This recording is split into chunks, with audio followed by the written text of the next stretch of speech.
अस्सलाम वालेकुम, आदाब। आज हम यहाँ पर हमारे रियल टॉक के माध्यम से हम बात करने जा रहे हैं कि आने वाला विधानसभा का चुनाव है और लोकसभा का चुनाव संपन्न हो गया और महाराष्ट्र में भी लोकसभा का चुनाव में विभिन्न पार्टियों ने अपनी अपनी ताकत को आजमाया और उनको अपने अपने तौर पर कामयाबी मिली। लेकिन सबसे अहम बात यहाँ पर हम करने चाह रहे हैं कि आने वाले 2-3 महीने में विधानसभा का चुनाव लगने वाला है और इसकी आचार संहिता भी की घोषणा भी होने जा रही है। और ऐसे में अपने अपने तौर पर राजनीतिक पार्टियां और उनके जो नेता है वो अपनी अपनी तैयारियों को लग गए हैं। एक और जहां पर महायुति है और दूसरी तरफ महाविकास आघाड़ी है और कई अन्य दल है, मजलिस इत्तेहादुल मुस्लिमीन है, वंचित बहुजन आघाड़ी है और समाजवादी पार्टी है। ऐसे कई दल है जो शिवसेना के 2 गठ है यहाँ पर और कांग्रेस है, राष्ट्रवादी कांग्रेस पार्टी के 2 गठ है, भाजपा है।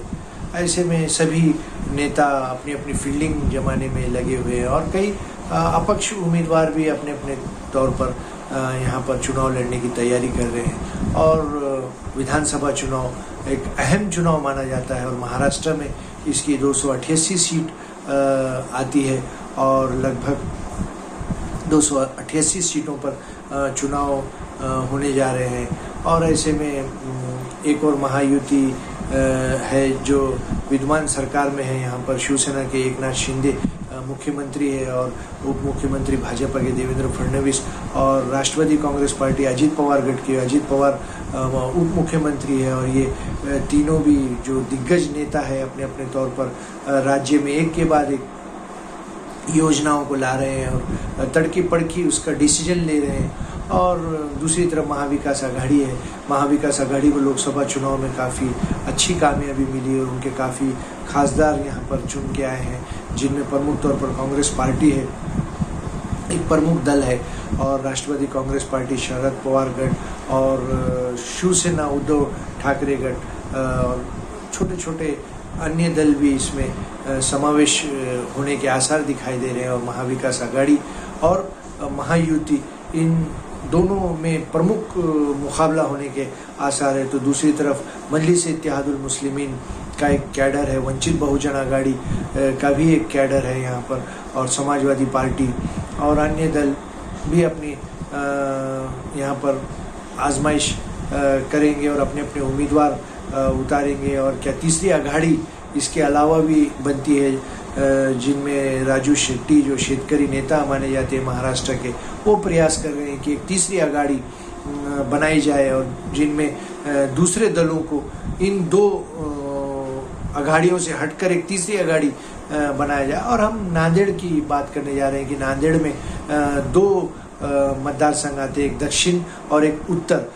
दक्षिण से भी कई इच्छुक उम्मीदवार मैदान में उतरने की तैयारी कर रहे हैं और उत्तर से भी कई उम्मीदवार मैदान में उतरने की तैयारी कर रहे हैं। और चुनाव विधानसभा का चुनाव है, कोई छोटा चुनाव नहीं होता है और काफ़ी बड़ा क्षेत्र होता है।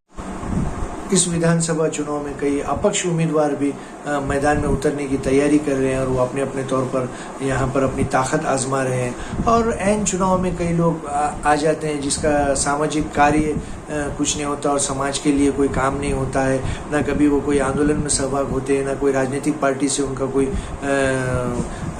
लगाव होता है या कोई कार्यकर्ता होते हैं। और ऐन चुनाव में कई लोग आ जाते हैं चुनाव लड़ने के लिए ऐसे में, लेकिन आम जनता ऐसे लोगों को उनकी जगह बताती है। और चुनाव है, सभी को अधिकार है अपने अपने तौर पर चुनाव लड़ने का, लेकिन जो कार्यकर्ता होता है, जो 5 साल काम करता है किसी भी माध्यम से जुड़कर, चाहे वो सामाजिक कार्य हो या कोई राजनीतिक पार्टी का दल हो, उससे जुड़कर जो रूट लेवल पर काम करता है, आम जनता के काम करता है, तो जनता को भी ऐसे उम्मीदवारों को चुनकर लाना चाहिए। और एक ख़ास बात यहाँ पर नांदेड़ में एक जोर पकड़ रही है कि इस बार विधानसभा चुनाव में किसी मुस्लिम कार्यकर्ताओं को यहाँ पर मौका देना चाहिए, क्योंकि पिछले कई सालों से यहाँ पर कोई मुस्लिम कार्यकर्ता यहाँ पर विधानसभा में चुनकर नहीं गया है और विधायक नहीं बनाया है। इस बार समाज की ये इच्छा है कि किसी मुस्लिम कार्यकर्ता को, किसी भी दल से कोई मुस्लिम कार्यकर्ता को यहाँ पर विधायक बनना चाहिए, चाहे वो उत्तर हो या दक्षिण हो,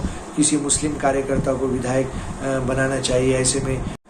ऐसे में देखने लायक है कि क्या कोई राजनीतिक पार्टी किसी मुस्लिम कार्यकर्ता को। चलिए फिर नए मुद्दे के साथ। अल्लाह।